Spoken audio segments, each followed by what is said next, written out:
Do you think of Elvira as a drag persona? 100%. Elvira is a drag queen. Always has been. I do everything drag queens do except tuck. Very, very excited to have you here today. Yeah. You are, you're an icon. Like I am both as a horror girly and as a queer person, just very, very excited to have the Cassandra Peterson, Elvira, Mistress of the Dark. What are you calling yourself now? The Martha Stewart of the Macabre. That's right. Why not? Right? Yeah. She calls herself the Queen of Halloween. Okay. How dare she? Martha, we've got words. So you're here today for Elvira's Cookbook from Hell, which, as you guys can see from all of the tabs, I've really gone through this. And it's such a terrific cookbook because, like, for fans of just everything Elvira, there's a lot of beautiful images and there's a lot of, like, fun stories. You also have etiquette that I appreciate, which I was not able to follow everything today because we do shoot in an office. So you have a suggestion of low-cut tops. I love that for at-home hosting. I wasn't sure how HR would like it for me, but I tried to find the vibe today. Well, you did. You found it. Thank you. Yeah. Note. But truly excited to have you here. I want to hear a little bit about, you've done so many projects from movies and TV and comic books. And like we were talking about, you have a gin now. Gin. I said, if you name a product, I have it. So what made you go like, now's the time for a cookbook? Well, I said now's the time for a cookbook almost 30 years ago. When Martha Stewart came out, I'm a big fan. She came out with her entertaining guide. Mm-hmm. I loved it so much. I started doing all the entertaining thing when I'd have people over. And I mean, everything, the tablescape, the flowers, the food, the arrangement. I just loved it. I'd never seen anything like that before. Before it was like, yeah, dinner. And I said to myself, why not do a goth entertaining guide? Because I happen to know there's a big crowd out there that enjoy goth stuff all year round. It's not just a Halloween book. It's great for Dia de los Muertos. It's great for other holidays, like having a picnic on a graveyard, which you do. I love you literally have tips on like how to find a nice spot in a graveyard for a picnic. Exactly. You find the one that the flowers are already there, and then it saves you a ton of money. But I start calling myself the Martha Stewart of the Macabre. Mm-hmm. People kind of joked about it when they came over to my house, that I was so Martha Stewarted out. So that's how I kind of came up with it a long time ago, and it was kind of a dream of mine to do.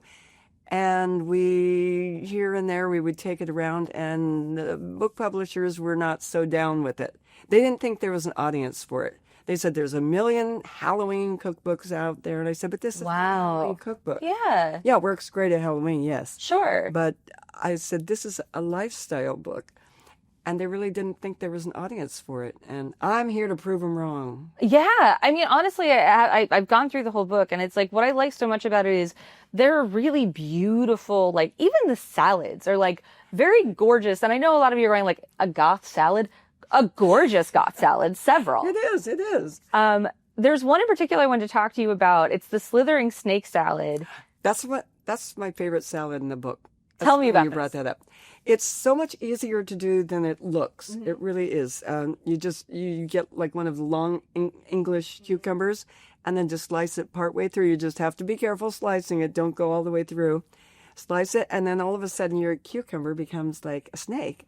And then it has this wonderful gochujang, I never say the right, gochujang sauce that you put out, a little spicy. And it's easy, and it is delicious. And it looks creepy, because you can have a little pimento tongue and a little couple eyeballs. And so I'm going to out myself as a very particular kind of geek in this moment. I know you were friends with Vincent Price. I was. And that salad reminds me of something from one of his cookbooks. Really? Yeah. Okay. I wasn't sure if this was a real reference or not. I stole it. No, it's different enough. But it reminded me of this crocodile cucumber. I had no idea he had something like this. Oh my God. Yours you is definitely. Show a close up of this, yeah. because that's I make hilarious. this every year. I have friends. We do a Vincent Price dinner every year, and this is what I'm qualified to make. Where have I been? This is fantastic. I was wondering if it was a reference. Because I mean, he was also very, very into food. Was he a reference point for you at all? Absolutely. And he taught me to make a recipe that we thought about including in the book, and then we finally decided it didn't have the right look. It's a fantastic recipe. It's how to cook fish in your dishwasher.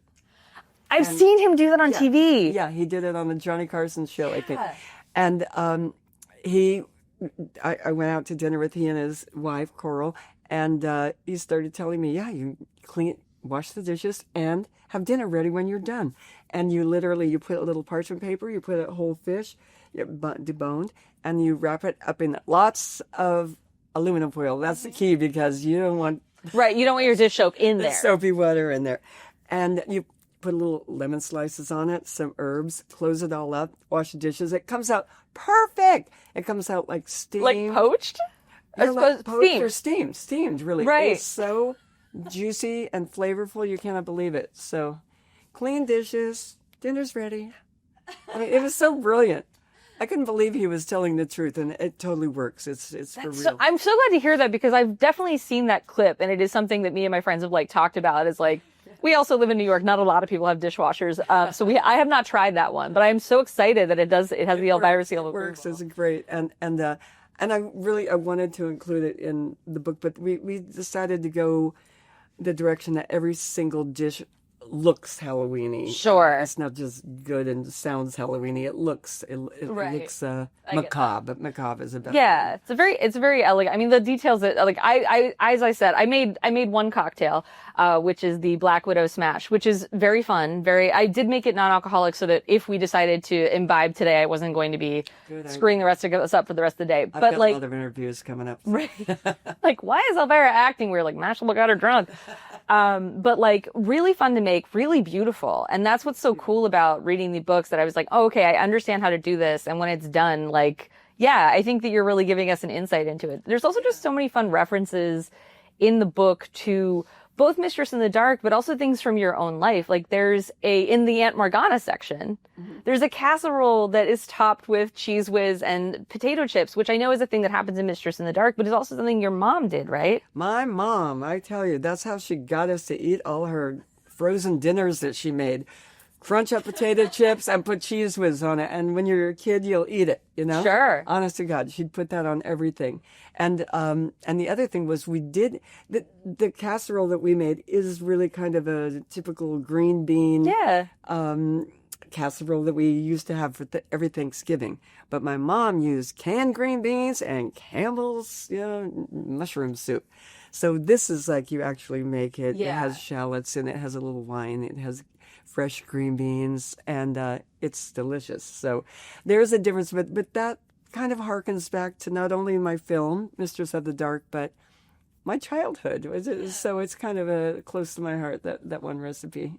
Yeah, I was really blown away because it's such a cool looking book to begin with that I was this is a fun coffee table book. But then truly, it does feel it makes sense to me that I started this 30 years ago, because it feels really thought out. It feels genuinely you were sharing Elvira and Cassandra of all of this in a book, which is I feel I'm just geeking out about the book, but it was just such a neat thing to which is awesome.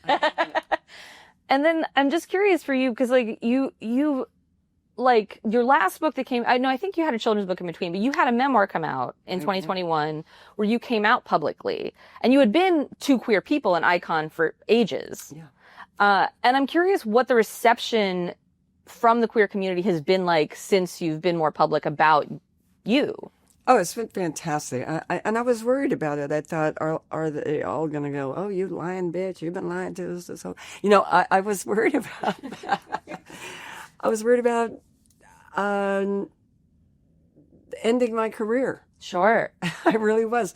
And people go, oh, come on, there's so many gay people doing this and that. But I have a very good actor friend who I won't mention, but he basically ended his career by coming out. That was the end.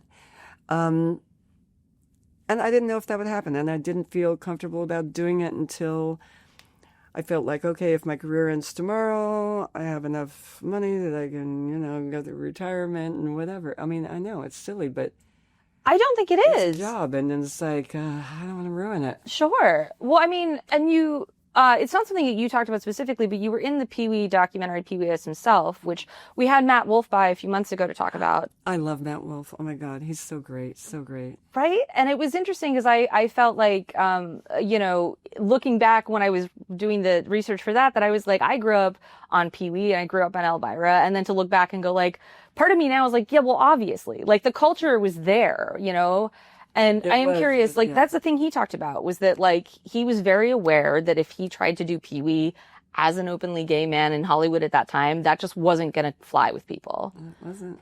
And, like, I'd love to hear from your perspective what it was like knowing Paul and also working on that documentary as, like, giving your perspective on him. Well, I knew Paul since, like, 1970, what was it, 74, 75, something around there. And I knew the day I met him he was gay. Otherwise, we wouldn't have been best friends because most of my, male friends are gay. And so we just kind of hit it off. But, I don't know. We were very close. And we also did the weirdest thing in that he developed Pee-wee and I developed Elvira shortly after. And he always talked about how he and I were the only members of a very exclusive club, people who do one character, own all the rights. There is no one else. Mm-hmm. I mean, that you have that character that you go with for the rest of your life. And we were both in the beginning like, oh no, do we really want to be saddled with that? Sure. We should do other things, And we both made decisions, and that was through a lot of talking. It's not that I decided it for him or he decided it for me, but we were both in flux together at that time going, wow, man, this is weird. And we were with Phil Hartman, mm-hmm. who chose a different direction. Sure. I mean, went into doing 1,000 characters, and he was so brilliant. But yeah, we kind of went through all the steps of getting famous like that together. And I don't know that you could do I don't think there's, a way that you could do a single character nowadays and end up owning the rights yourself. People are too savvy to let that happen. You couldn't. I don't think you could get away with it. That's a very interesting point. Yeah. I don't know that it's exactly the same thing, but I think certainly Elvira has been a big inspiration to like the drag community.